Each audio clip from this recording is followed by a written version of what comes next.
Setakat ini kita sidang dewan kita laksanakan seperti biasa. Hari ini dah pun bermula. Sidang dewan rakyat ni dah bermula. Tapi walaupun ada cadangan melalui virtual, melalui maya contoh, melalui maya, tapi ianya tidak boleh dilaksanakan lagi kerana kita juga tertakluk kepada perlembagaan dan juga daripada peraturan parlimen itu sendiri, standing order parlimen. Kalau berdasarkan perkara 62/5, iaitu dari segi undian mesti buat di dalam parlimen, undian tidak boleh dibuat di luar parlimen, iaitu mesti pengundian katakan bajet ataupun rancangan undang-undang yang dibentangkan hari mesti dibuat undian tu di dalam parlimen. Begitu juga kalau titah yang di-Pertuan Agong, titah diraja waktu proklamasi pembukaan parlimen, yang di-Pertuan Agong akan menyebut tentang mesyuarat di dalam parlimen tersebut, disebutkan jelas.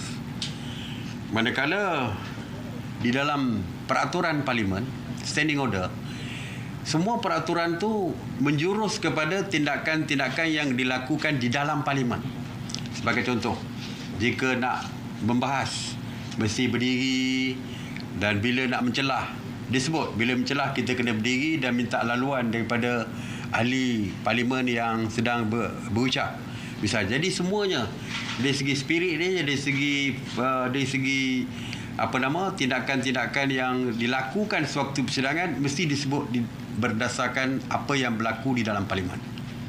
Jadi bermakna secara perundangannya saya dimaklumkan bahawa kita tidak boleh mengadakan sidang secara maya kerana dari segi pengundian, kalau tekan pengundian bajet, kita tidak boleh mengundi di luar parlimen, iaitu daripada rumah maya, tapi mesti berada di dalam parlimen tersebut.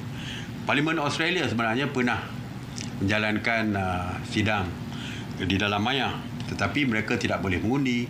Waktu perbahasan nak mencelah pun tak boleh.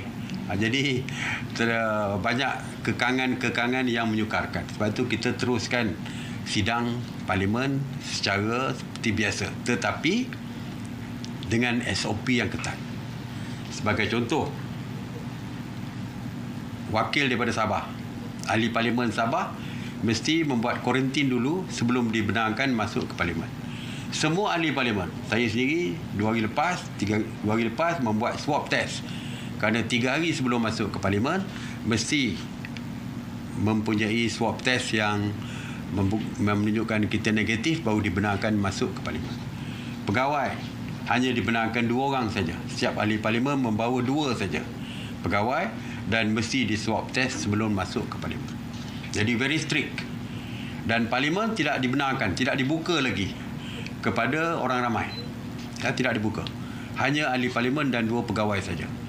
Kalau dulu walaupun tak dibuka di kawasan dewan, tetapi di bangunan belakang tempat pejabat ahli parlimen masih dibenarkan. Tapi sekarang di kompaun parlimen pun orang tidak dibenarkan kecuali ahli parlimen dan 2 pegawai saja. Dan mesyuarat hari ini bersama speaker. Saya hadir untuk mesyuarat hari ini. Diwakili oleh ketua whip semua parti. Ketua whip semua parti hadir mewakili parti. Parti semualah, termasuk pembangkang semua sekali. Semua parti pembangkang pun hadir. Berbincang dengan speaker, dengan speaker Dewan Rakyat, dan kita telah bersetuju yang pertamanya untuk mengurangkan jangka masa berada dalam parlimen. Waktu parlimen telah disingkatkan. Saya dimaklumkan, saya keluar awal tadi kerana ada meeting sidang khas MKN, dimaklumkan hari ini pukul 1 dah habis, tamat dah. Jadi kita kurangkan jangka masa ahli parlimen berada di dalam Dewan Parlimen. Itu yang pertama. Dan yang kedua, kita kurangkan jumlah ahli parlimen yang hadir di dalam parlimen asalkan cukup koran.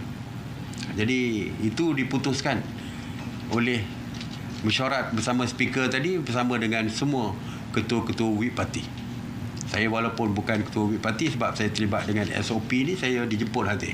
Jadi keputusannya telah pun dibuat bersama parti. Jadi kita bersama parti-parti politik, wakil mereka, dan kita kurangkan dari segi jumlah kehadiran. Sebab kita tahu walaupun ada cermin di antara satu sama lain di dalam parlimen tu, kadang-kadang kita pun rasa tak comfortable juga, rasa dekat.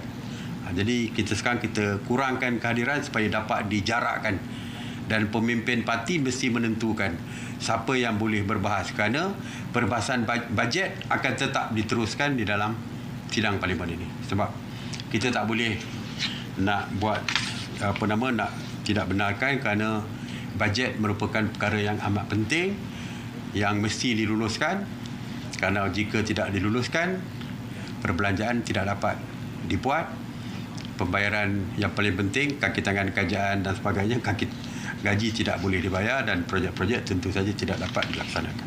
Bajet adalah untuk kepentingan rakyat dan perlu diluluskan. Sebab itu kita teruskan sidang parlimen ini.